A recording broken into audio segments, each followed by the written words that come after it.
लेकिन अब मुझे शक लगता है कि चुनाव आयोग जिस तरह की बातें कर रहा है कि बस सब लोग अपने अपने फॉर्म दे दो, कोई बात नहीं, किसी सर्टिफिकेट की ज़रूरत नहीं है। जब जांच का समय आएगा तो कई जगह पे आंख बंद करके जांच की जाएगी और कई जगह पे लेंस लगा के जांच की जाएगी। वहाँ अंतर होगा, वहाँ समुदाय का खेल होगा, वहाँ राजनीतिक प्रतिबद्धता और पूर्वाग्रह का खेल होगा। जो इस समय तक जाहिर हुआ है वो ये है कि काफ़ी दिक्कतें आ रही हैं और यूनिफॉर्मिटी कोई नहीं है। जो एक जगह हो रहा है वो दूसरी जगह नहीं हो रहा। तो इस प्रकार से जो वोटर लिस्ट रिवीजन होगा वो किस हद तक मुतासिर होगा, किस हद तक इफेक्टिव होगा, तो वो उस पर कुछ शक उठता है।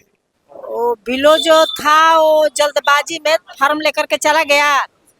2-4 रोज के बाद वो कहा कि जल्दी जल्दी भर करके दे दीजिए।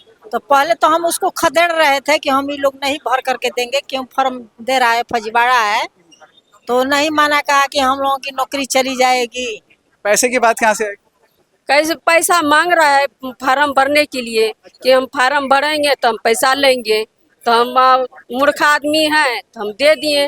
कितने लोगों से लिया पैसा? बहुत कम है, जितना आदमी है उतना आदमी से लिया है। राम भरोसे चल रहा है SIR का सब काम।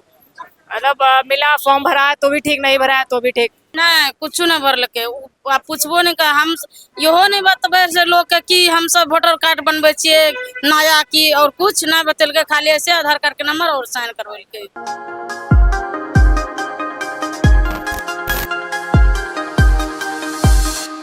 नवंबर में बिहार असेंबली का चुनाव होना है। उससे पहले पूरे बिहार में वोटर लिस्ट के पुनरीक्षण का काम चल रहा है। इस पुनरीक्षण के काम में बड़े पैमाने पर धांधली और गड़बड़ी देखी जा रही है। इसको देखते हुए पटना में एक जन सुनवाई का आयोजन किया गया, जिसमें अलग अलग ज़िलों से काफ़ी संख्या में लोग आए और उन्होंने अपनी बातें बताई। इस अवसर पर बिहार लोक संवाद ने योगेंद्र यादव से बात की। योगेंद्र यादव ने कहा कि इलेक्शन कमीशन जिस तरह से पुनरीक्षण का काम कर रहा है उससे बड़े पैमाने पर लोगों के नाम वोटर लिस्ट से कटने का खतरा है।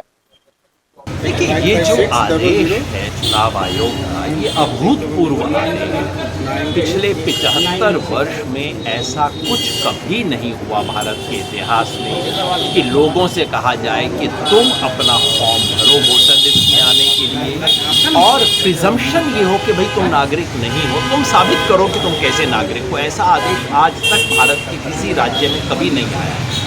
इसलिए हमने शुरू में कहा था कि ये तो पिछले दरवाजे से NRC लाया जा रहा है, बिल्कुल वही सब चीज़ें हो रही हैं। और अब तक जो बात साबित हुई है वो ये कि जो हमने पहले दिन से कहा था कि ये आदेश असंभव आदेश है, 1 महीने में बिहार में इसे ईमानदारी से लागू नहीं किया जा सकता। लेकिन चूंकि अब चुनाव आयोग किसी भी तरह से ये खाना पूरी करने में लगा है, उसका नतीजा ये है कि ज़मीन पर बड़े पैमाने पर फर्जीवाड़ा चल रहा है, कंफ्यूजन चल रहा है, वसूली चल रही है। और एक बात तय है कि पुरानी लिस्ट में जितनी भी खामियां हों, अगर इस एक्सरसाइज से लिस्ट बनेगी तो उसमें पुरानी लिस्ट से भी ज़्यादा खामियां निकलेंगी। ये तो बहुत खतरनाक एक्सरसाइज है और मुझे लगता है कि सुप्रीम कोर्ट को इसे हर हालत में रोकना चाहिए। इससे कौन सा तबका प्रभावित होगा ज़्यादा? एक बात स्पष्ट है, ये जो एक्सरसाइज, जो आदेश है, अगर आदेश को कागज पे माना जाए तो वो आदेश किसी एक जाति समुदाय के लिए नहीं है। सबसे ज़्यादा प्रभावित होगा गरीब, अनपढ़, प्रवासी और महिला डबल प्रभावित है इससे, हर समुदाय की। एक तो इसलिए कि महिलाओं के पास कागज कम होते हैं अपने व्यक्तिगत, दूसरा अधिकांश शादीशुदा महिलाओं को अपने मायके से कागज लाने पड़ेंगे, जो कि बहुत कठिन है। तो फर्क तो उन पे पड़ेगा। लेकिन अब मुझे शक लगता है कि चुनाव आयोग जिस तरह की बातें कर रहा है कि बस सब लोग अपने अपने फॉर्म दे दो, कोई बात नहीं, किसी सर्टिफिकेट की ज़रूरत नहीं है। जब जांच का समय आएगा तो कई जगह पे आंख बंद करके जांच की जाएगी और कई जगह पे लेंस लगा के जांच की जाएगी। वहाँ अंतर होगा, वहाँ समुदाय का खेल होगा, वहाँ राजनीतिक प्रतिबद्धता और पूर्वाग्रह का खेल होगा। तो क्या शायद इसीलिए NDA वाले कह रहे हैं, खासतौर से BJP वाले, कि उनको कोई परेशानी नहीं, अपोजिशन को परेशानी है, वो अपोजिशन की परेशानियों पर ही सवाल उठा रहे हैं? विचित्र बात है, आदेश चुनाव आयोग का आता है, डिफेंड करने के लिए बीजेपी वाले खड़े हो जाते हैं। अब अजीब सी जुगलबंदी चल रही है दोनों के बीच, जो मुझे तो समझ नहीं आती कि जुगलबंदी का क्या कारण है। और परेशान बिल्कुल वो होगा जिसका वोटर जाएगा।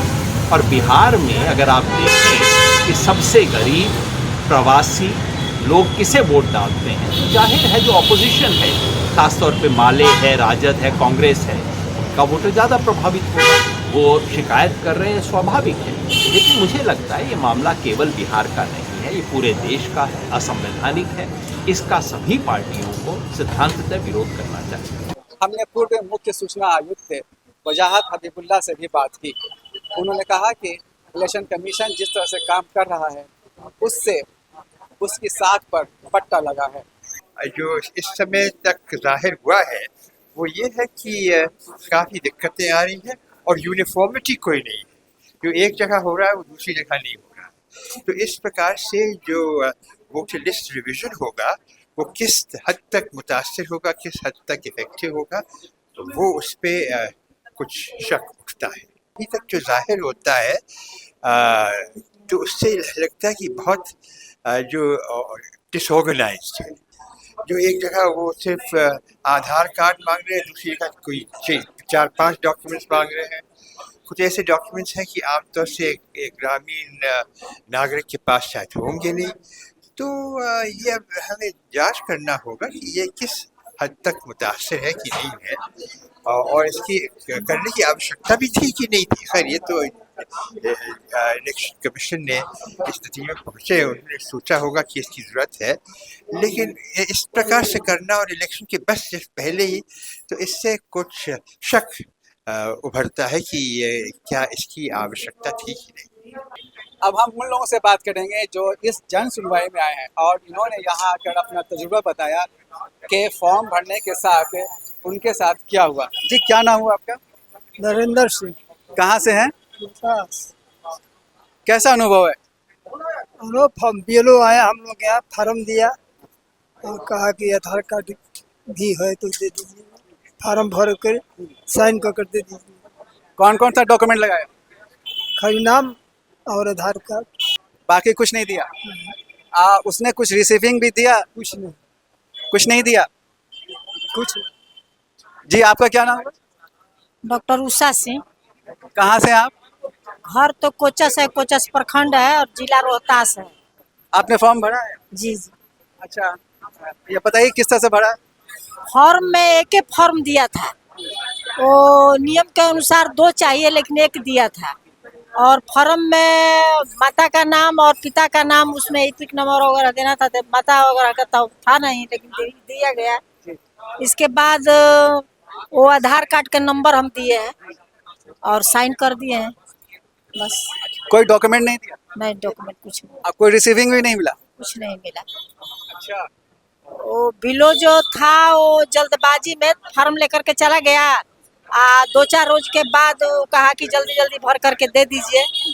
तो पहले तो हम उसको खदेड़ रहे थे कि हम ये लोग नहीं भर करके देंगे, क्यों फॉर्म दे रहा है, फर्जीवाड़ा है। तो नहीं माना, कहा कि हम लोगों की नौकरी चली जाएगी, हम लोगों का एक कोरम पूरा करना है और ऊपर से हम लोगों का दबाव आ रहा है, तो जल्दी भर करके हमको दीजिए कि हम फॉर्म डाल दें। अच्छा, तो मतलब कि वो अपनी जिम्मेदारी को सिर्फ पूरा करने के लिए एक तरह से खाना पूरी किया? वही खाना पूरी किया। जी आपका क्या नाम है? कंचन देवी। कहाँ से आई हैं? कटिहार जिला पड़ता है, थाना मेरा घर पड़ता है, थाना बड़ारी। क्या हुआ आपके साथ? मेरे साथ यही हुआ कि दूसरा पाई जो भेजा दिया कागज, दूसरा पाई जो कागज भेजा दिए, तो हमको मालूम जो हुआ कि से कागज आया से फलना फलना दिन में जाइए कागज जमा कर दीजिए। तो हम पूछा कि उसमें क्या क्या लगेगा, बोला कि आधार कार्ड लगेगा, आई कार्ड लगेगा, उसमें फार्म भरना है, उसमें पैसा भी लगेगा, उसमें पैसा भरा करके अपना फॉर्म भर दीजिए। तो वही हम भर दिए, हम तो कुछ नहीं मिला उसमें, रसीद कुछ नहीं मिला, तो हम चले आए घर। उस बाद कुछ नहीं जानते हैं। पैसे की बात कहाँ से आई? कैसे पैसा मांग रहा है फार्म भरने के लिए कि हम फार्म भरेंगे तो हम पैसा लेंगे, तो हम मूर्ख आदमी हैं तो हम दे दिए। कितना पैसा दिया? 100 रुपया लिया है 2 फार्म भरने से। तो सिर्फ आपका फॉर्म भरा है या दूसरे का ही भरा है? ना अपना से तो नहीं भरे हैं, दूसरे को भरवाएंगे। सिर्फ आपके फॉर्म भरने का पैसा लगा या उसने और भी लोगों से पैसा लिया? अपने अपने सिर्फ आपसे ही पैसा लिया? हाँ, सब मैंने सबसे गम लिया है, लेकिन अपना अपना मैंने भरवाना पड़ता है ना, तो कल कह कि इतना उतना रुपया लगेगा तो हम दे दिए, सब लोग दिया है। बीएलओ ना दिया पैसा? वो आंगनबाड़ी थ्रू से हुआ है। आंगनबाड़ी में अब वो लिया कि दूसरा दिया, उसको हमको पता नहीं। आप नहीं पहचानती हैं? नहीं, जिस आदमी ने पैसा लिया, पति गया है ना, पति गया तो हम तो नहीं गया है घर पे, तो पति गया है। जिस आदमी ने पैसा लिया आपके अलावा और भी लोगों से पैसा लिया? हाँ, कितने लोगों से लिया पैसा? बहुत कम है, जितना आदमी है उतना आदमी से लिया है। जी कहाँ से आप? बक्सर जिला। क्या नाम हुआ? आनंद रंजना। क्या अनुभव है आपका? राम भरोसे चल रहा है SIR का सब काम। मतलब मिला, फॉर्म भरा है तो भी ठीक, नहीं भरा है तो भी ठीक।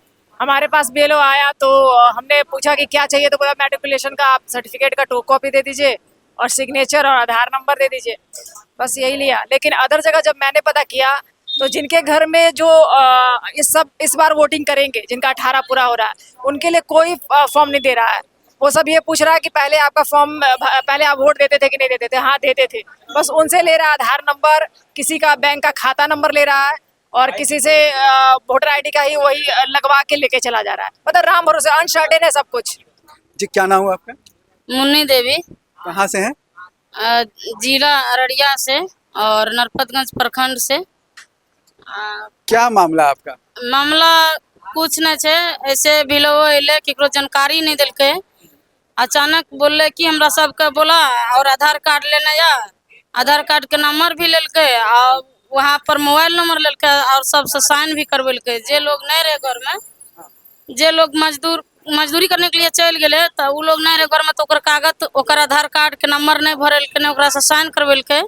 बाकी जो लोग मिले ओकरा से साइन करवेलके, आधार कार्ड के नंबर लेलके। जना हमर पति हमरा घर में नहीं रहे तो उमेश हमार पति छे, ओकर आधार कार्ड के नंबर दिलिए और साइन भी हमरा से उमेश के नाम पर करवेलके और हम अपन साइन हम खुद कर लिए। और तो हम सब मजदूर छिए, मजदूर क्लास के लोग छिए, जब तक मजदूरी नहीं करबे तब तक खेबे कौन चीज।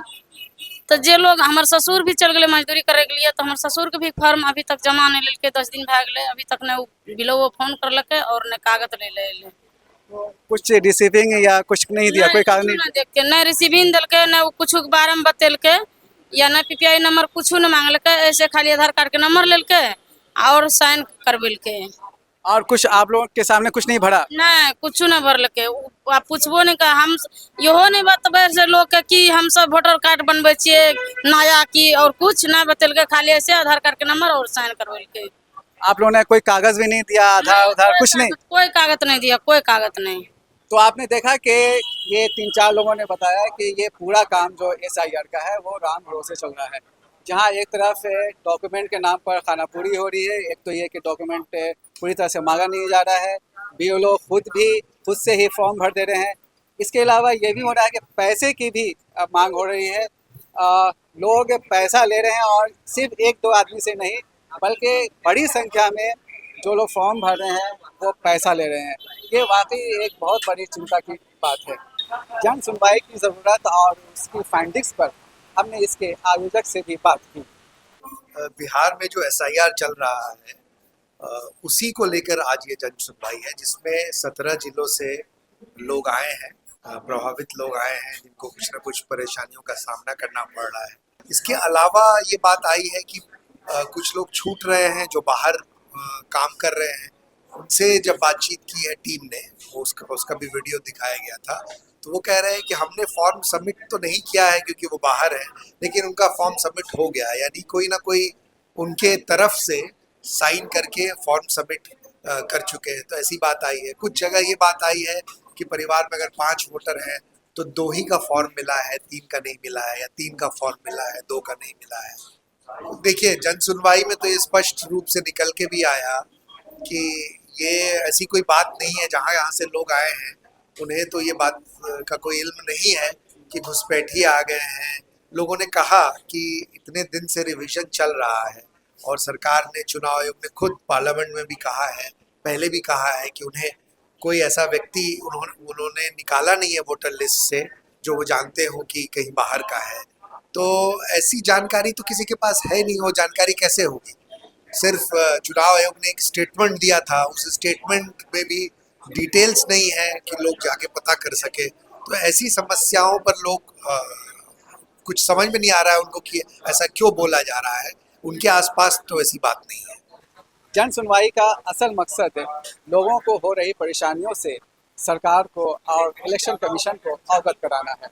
अब देखना ये है कि वोटर की परेशानियों को देखते हुए इलेक्शन कमीशन अगला क्या कदम उठाता है। बिहार लोक संवाद के लिए मैं सैयद जावेद हसन, पटना।